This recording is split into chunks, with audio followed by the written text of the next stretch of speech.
तो उम्मीद है आपको सब कुछ समझ में आ गया होगा। ठीक है, तो अपना चैप्टर शुरू करते हैं। 11वां चैप्टर है जिसका नाम क्या है, मीरा बहन और बाघ। तो शुरू करते हैं। मीरा बहन का जन्म इंग्लैंड में हुआ। गांधी जी के विचारों का उन पर इतना असर हुआ कि वे अपना घर और अपने माता पिता को छोड़कर भारत आ गईं और गांधी जी के साथ काम करने लगीं। आज़ादी के 5 साल बाद उन्होंने उत्तर प्रदेश के एक पहाड़ी गांव गेवली में गोपाल आश्रम की स्थापना की। ठीक है, कहाँ स्थापना की?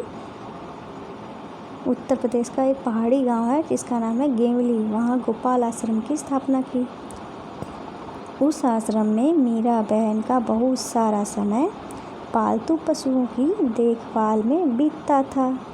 लेकिन गेवली गांव के आसपास के जंगलों में बाघ जैसे खतरनाक जानवर भी रहते थे। मतलब वहाँ जो आसपास क्या थे, जानवर भी रहते थे खतरनाक। फिर क्या हुआ, पहाड़ी गांवों में अक्सर बाघ का डर बना रहता था। जंगल कटने के कारण शिकार की तलाश में बाघ कभी कभी गांवों तक पहुंच जाता है। गेवली गांव में एक बार यही हुआ। एक बाघ ने गांव में घुसकर एक गाय को मार डाला। मतलब वो बाघ जो था अक्सर आ जाते थे। ठीक है, जंगल पास में था, बाघ जो थे आ जाता था। तो एक बार बाघ जो आया उसने एक गाय को मार दिया। सुबह होते ही यह खबर पूरे गांव में फैल गई। गांव के लोग डरे कि यह बाघ कहीं फिर से आकर दूसरे पालतू जानवरों को और किसी आदमी को ही अपना शिकार न बना ले। गांव के लोग गोपाल आश्रम गए और उन लोगों ने मीरा बहन को अपनी चिंता बताई। ठीक है, मतलब जो बाकी के लोग थे आश्रम के, वो मीरा जी के आश्रम गए। बाकी गांव के लोग जो थे मीरा जी के आश्रम में गए, उनको अपनी चिंता बताई। फिर क्या हुआ, गांव के लोगों ने अंत में तय किया कि बाघ को कैद कर लिया जाए। उसे कैद करने के लिए उन्होंने एक पिंजड़ा बनाया। पिंजड़े के अंदर एक बकरी बांधी। योजना यह थी कि बकरी का मिमियाना सुनकर बाघ पिंजड़े की तरफ आ जाएगा। मतलब उन्होंने एक बकरी बांधी। उन्होंने सोचा बकरी को बांध देंगे तो बकरी जो है मिमियाएगी, तो उसको सुनकर क्या आ जाएगा, बाघ आ जाएगा। फिर उसको पिंजड़े में बंद कर देंगे। और पिंजड़े का दरवाज़ा इस प्रकार खुला बनाया गया था कि बाघ जो है अंदर घुसते ही दरवाज़ा वो झटके से बंद हो जाएगा, जैसे चूहे को फंसाने के लिए करते हैं। शाम होने तक पिंजरे को ऐसी जगह पर रखा गया जहाँ बाघ अक्सर दिखाई देता था। यह जगह मीरा बहन के गोपाल आश्रम से ज़्यादा दूर नहीं थी। रात भी थी, मतलब रात जो थी बीत गई। सुबह की रोशनी होते ही लोग पिंजरा देखने निकल पड़े। उन्होंने दूर से देखा कि पिंजरे का दरवाज़ा बंद है। वे यह सोचकर बहुत खुश हुए कि बाघ जरूर पिंजरे में फंस गया होगा। मतलब पिंजरे का दरवाज़ा बंद था तो लोग सोच रहे थे बाघ जो है पिंजरे में आ गया होगा। तो यहाँ पे आप देख सकते हैं ये है हमारी कौन, मीरा जी गांधी जी के साथ। फिर क्या हुआ, लेकिन जब पिंजरे के पास पहुँचे तो देखते हैं कि पिंजरे में बाघ नहीं था। लोग चकित थे और बाघ के अंदर बिना गए पिंजरा बंद कैसे हो गया, ये लोग सोच रहे थे। लोग मीरा बहन के पास पहुँचे। लोगों ने सोचा कि गोपाल आश्रम के पास में ही था, इसलिए शायद मीरा बहन को मालूम हो कि रात में क्या हुआ। पूछने पर मीरा बहन बोली, क्या बोली, देखो भाई, मुझे नींद नहीं आ रही थी। मैं सोच रही थी कि आखिर बाघ को धोखा देकर हम क्यों फंसाएं। मतलब वो सोच रही थी कि धोखा देकर हमें बाघ को नहीं फंसाना चाहिए, इसलिए मैं गई और पिंजरे का दरवाज़ा जो था बंद कर दिया। तो कहानी से हमको क्या सीख मिली? सीख की बात नहीं कर रहे हैं, कहानी से उन्होंने कुछ क्वेश्चन पूछा है, देखते क्या है। कहानी में बाघ को खतरनाक जानवर बताया गया है। नीचे दी गई सूची में सबसे खतरनाक चीज़ तुम्हारी समझ में क्या है और क्यों? इन्होंने कुछ नाम दिए गए हैं, जैसे क्या, चाकू, बिजली, टूटा हुआ कांच, आग। तो इन्होंने सबसे खतरनाक पूछा है, तो भाई सबसे खतरनाक तो आग है। ठीक है, आग नहीं, आग के बाद हमारा टूटा हुआ कांच है, अगर हम छुएंगे तो ही नुकसान करेगा। फिर हमारा चाकू है, फिर हमारा बिजली है। ठीक है, इस तरीके से हम बता सकते हैं। अब क्या कह रहे हैं, मीरा बहन की बात सुनकर गांव के लोगों को निराशा हुई। उन्होंने मीरा बहन से कहा होगा, सोचकर गांव के लोगों की बातें लिखो। मतलब गांव वाले लोग थे जो थोड़ा नाराज़ हो गए होंगे, तो आपको लिखना है सोच के कि क्यों नाराज़ होंगे, वो क्या सोच रहे होंगे। तो भाई ये सोच रहे होंगे मीरा बहन ने अच्छा नहीं किया, वो तो आश्रम में रहती हैं, बंद हैं, हम लोगों को काम करना पड़ता है, हमें तो खतरा है। तो इस तरीके की बातें वो सोच रहे होंगे। अब है खतरनाक है या नहीं। गेवली गांव के आस-पास के जंगलों में बाघ जैसे खतरनाक जानवर भी रहते थे। ठीक है, तो तुम्हारे हिसाब से नीचे लिखे जंतुओं में कौन सा खतरनाक हो सकते हैं। तो जानवर खतरनाक लिखने हैं, जैसे भैंस दिया है, कबूतर, चीता दिया है, बकरी दी है, कुत्ता, बिल्ली, चूहा, सांप, बिच्छू, केचुआ, कछुआ, तिलचट्टा, कबूतर, भालू। तो इनमें खतरनाक जानवर की बात की गई है। तो मेरे ख्याल से बिच्छू जो है थोड़ा ज़्यादा सांप, बिच्छू सबसे ज़्यादा की बात करते हैं तो सांप है। ठीक है, और आगे चलते हैं। जिसके नाम पर तुम्हें गोला लगाया है कब खतरनाक होते हैं। तो भाई सांप जो होता है तब खतरनाक है जब हम उसको छेड़ेंगे। ठीक है, तभी खतरनाक। कोई भी जानवर जब हम उसको छेड़ेंगे तभी वो हमको नुकसान पहुंचाएगा। फिर यहाँ पे लिखा है पिंजड़ा। तो पिंजड़े में क्या लिखा गया है, चूहा पकड़ने का पिंजड़ा देखकर बताओ वह अपने आप कैसे बंद हो जाता है। एक बार कैद हो जाने के बाद चूहा उससे बाहर क्यों नहीं आ पाता, क्योंकि वो एक पट्टी सी लगी होती है जिस पे पैर रखते ही वो पिंजड़ा जो होता है बंद हो जाता है। गांव वालों ने बाघ को पिंजरे में बंद करने की योजना बनाई थी। किसी आज़ाद पशु या पक्षी को पिंजरे में बंद करके रखना सही है या गलत। तो ये बात भैया सही नहीं है, गलत है। इसीलिए मीरा जी ने उसका दरवाज़ा जो था वो बंद कर दिया था। क्यों और कैसे, अपने मन में सोच कर लिखो। ऐसा कैसे होता है, बाघ की खबर पूरे गांव में कैसे फैल गई। तो लोगों ने एक दूसरे को बात बताई बाघ के बारे में, इसलिए खबर फैल गई। लोग मीरा बहन के पास पहुँचे, क्यों, इसलिए पहुँचे थे क्योंकि वो पूछना चाह रहे थे कि क्या करें, उनसे मशवरा लेने गए थे। पिंजड़ा बिना बाघ के कैसे बंद हो गया। तो पिंजड़ा जो था वो मीरा जी ने बंद किया था, क्योंकि उन्हें सही नहीं लग रहा था धोखा देकर उसे बंद करना, बाघ को बंद करना। यहाँ पे लिखा है बकरी कहे कहानी। तो क्या है, सोचो अगर यह कहानी बकरी सुनाती तो क्या क्या बताती, उसकी कहानी मज़ेदार होती ना। बकरी अपनी कहानी में क्या क्या बताती है, तो ये बकरी की तरफ से कहा गया, आपके लिए ज़्यादा इम्पोर्टेंट नहीं है। यहाँ पे कह रहे हैं चलो पकड़े। क्या पकड़ें, गांव वाले ने बाघ को पकड़ने के लिए एक योजना बनाई थी। कक्कू के घर में रोज़ बिल्ली आकर दूध पी जाती है, कक्कू की मदद करने के लिए कोई योजना बनाओ। तो क्या करेंगे, उसको भी कुछ इसी तरीके से करेंगे।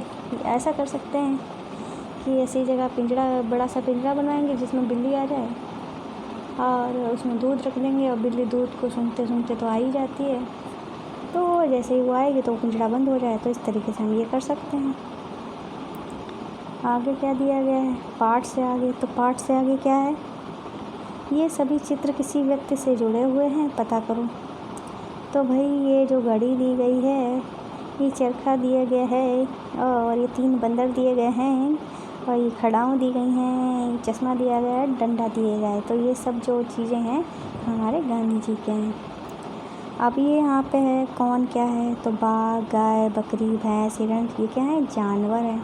तो ऐसे ही उनको बताना है। अगरतला, अल्मोड़ा, रायपुर, कोच्चि, बड़ोदरा, तो ये क्या है, हमारे शहर हैं। ठीक है, जलेबी, लड्डू और कलाकंद, पेड़ा, ये हमारी मिठाई हैं। नर्मदा, कावेरी, सतलज, ब्रह्मपुत्र, यमुना, ये हमारी क्या है, नदी हैं। बरगद, नारियल, पीपल, चीड़, नीम, ये हमारे पेड़ हैं। गेहूँ, बाजरा, चावल, रागी, मक्का, ये हमारे अनाज हैं। कुर्ता, साड़ी, फिरन, लहंगा, कमीज, ये हमारे पोशाक या कपड़े हैं। अब यहाँ पे एक और बात दी गई है, देखो क्या है, कोयल कूकू, बकरी में मैं, मतलब कोयल कूकू करती है, कू कू, कूकू नहीं, कू कू ऐसे करती है। बकरी क्या करती है, मैं। ठीक है, तो जानवरों की बोलियाँ तो तुमने सुनी ही होंगी। कोयल की बोली को जैसे कूकना कहते हैं, मक्खी की बोली को भिनभिनाना कहते हैं, वैसे ही अन्य जानवरों की बोलियों के नाम हैं। मतलब अन्य जानवरों की बोलियों के भी नाम है। नीचे दिए गए खाने में एक तरफ जानवरों के नाम है, दूसरी तरफ उनकी बोलियाँ ढूंढनी है। जैसे भैंस है, क्या करती है, भैंस है रंभाना करती है। क्या करती है? रंभाना। घोड़ा चिंगाड़ता है। ठीक है, सॉरी मैं तो गलत लिख रही हूँ, सॉरी यार। घोड़ा क्या करता है? हिनहिनाता है। घोड़े तभी तो कहा जाता है घोड़े की तरह हिनहिनाओ नहीं। ठीक है। बकरी क्या करती है? मिनमिनाती है। तो हाथी क्या करता है? ठीक है, हाथी हमारा चिंगाड़ता है, भैंस जो है रंभाती है। इस तरीके से ये हो जाएगा। ऐसे ही शेर जो है दहाड़ता है। शेर तो दहाड़ता है, ये तो सबको ही पता होगा। कुत्ता क्या करता है? भौंकता है। गाय क्या करती है? रंभाती है। गधा क्या करता है? रेंकता है। ठीक है, इस तरीके से ये हमारा हो गया। अब ये क्या करें? ठीक करो। क्या ठीक करना है? हवाई जहाज आसमान में उड़ रहा है। क्या तुम्हें वाक्य कुछ अटपटा लग रहा है? इस वाक्य को फिर से पढ़ो। हवाई जहाज आसमान उड़ रहा है, सॉरी आसमान उड़ रहा है। और यहाँ पे क्या लिखना था? आसमान में। मैं भी पढ़ गई। ठीक है, हवाई जहाज आसमान में उड़ रहा है। तो मैं जो था वो हमको छूटा हुआ नज़र आ गया, तो वो हमने लिख दिया। इसी तरह इन वाक्यों को भी ठीक करना है। धूप बैठकर ढोकला खाया। धूप बैठकर नहीं, धूप में बैठकर। तो यहाँ पे क्या लिखा जाएगा? मैं। पुतुल काम करने मना कर दिया। पुतुल ने क्या लिखा जाएगा? ने काम करने से मना कर दिया।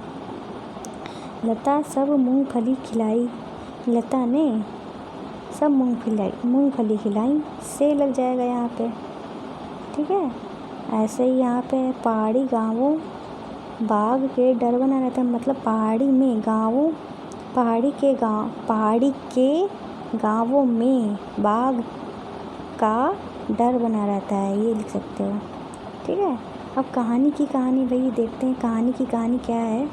कहानी सुनने में हम सबको मज़ा आता है। तुम्हें घर पर कौन कहानी सुनाता है? किसकी कहानियाँ सबसे अच्छी लगती हैं? किसका सुनने का तरीका सबसे मज़ेदार? किसके सुनाने का तरीका जो है सबसे मज़ेदार है? भला क्यों? अब ये कहते हैं बहुत पुरानी बात है, तब भी लोग कहानियाँ सुनते और सुनाते थे। राजा रानी, परियों की कहानी, शेर और गीदड़ की कहानी। माँ बाप बच्चे दादी नानी को घेर कर बैठ जाते और बार बार अपनी मनपसंद कहानियाँ सुनते। बड़े होने पर वे बच्चे अपने बच्चों को कहानी सुनाते। फिर बड़े होकर बच्चे आगे अपने बच्चों को वही कहानियाँ सुनाते। इसी तरह कहानियों का सिलसिला आगे बढ़ता। उनके बच्चों के बच्चे, फिर उनके बच्चों के बच्चे उन कहानियों का मज़ा लेते। सुनने सुनाने से ही कहानियाँ जो हैं आज तक हम तक पहुँची हैं। फिर क्या कहते हैं? कहानी सुनाने के कई अलग अलग तरीके हैं। कोई आवाज़ बदल कर कहानी सुनाता है, कोई आंखें मटका कर, कोई हाथ के इशारों से बातें बढ़ाता है, कोई गाकर और कोई नाचकर भी कहानी को सजाता है। आज भी कई लोग पुरानी कहानियों को नाच गाकर सुनाते हैं। हर जगह नाच के कई अलग तरीके हैं। तुम्हारे इलाके में ऐसा कोई कलाकार कहानी है? तो भाई मैं जब छोटी थी तो मेरी अम्मा जो थी, दादी, बहुत अच्छी कहानियाँ सुनाती थी। रात में सोते थे उनके पास, अच्छी कहानियाँ सुनाती थी। पंचतंत्र की कहानियाँ सालों से लोग सुनते चले आ रहे हैं। फिर भी लोगों ने सोचा क्यों ना इनको लिख कर रख लें। इस तरह भूलेंगी नहीं और संभली भी रहेंगी। ऐसी कई कहानियों को एक साथ पोथी में लिख लिया। पोथी का नाम रखा पंचतंत्र। मतलब पंचतंत्र में क्या है? ये हमारा पंचतंत्र है। इसमें कहानियाँ लिखी हुई हैं बहुत सारी पुरानी। ठीक है, अब क्या है, उस समय लोगों के पास कागज़ और किताबें नहीं होती थी, तो उस कहानियों को इन्होंने कैसे लिखा होगा? तो बताते हैं कैसे लिखते थे। लोग पत्तों पर या पत्थर पर लिखते थे। कैसे लिखते थे? उस समय कागज़ का आविष्कार हुआ नहीं था, तो लोग पत्तों पे या पत्थरों पे लिखते थे, या पेड़ की छाल का भी इस्तेमाल कर लेते थे। खजूर के पत्ते जो होते थे बड़े बड़े होते थे, उनको छाया में सुखा लेते थे। क्या कर लेते? उनको छाया में सुखा लेते थे और तेल से उनको नरम बनाकर फिर उन पर कहानी लिखते थे। ठीक है, फिर क्या करते थे? पेंसिल और पेन तब भी नहीं थे, मतलब उस टाइम पेंसिल और पेन भी नहीं थे, तो क्या करते थे? पक्षी के पंख से, किसके? पक्षी के पंख से ही कलम बना लेते थे और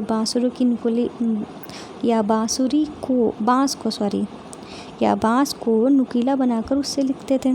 स्याही भी खुद घर पर ही बनाते थे, मतलब स्याही भी खुद घर पर बनाते थे। क्या तुमने कहीं लकड़ी की कलम देखी है? पंचतंत्र की कहानियाँ कई 100 साल पहले लिखी गई थीं।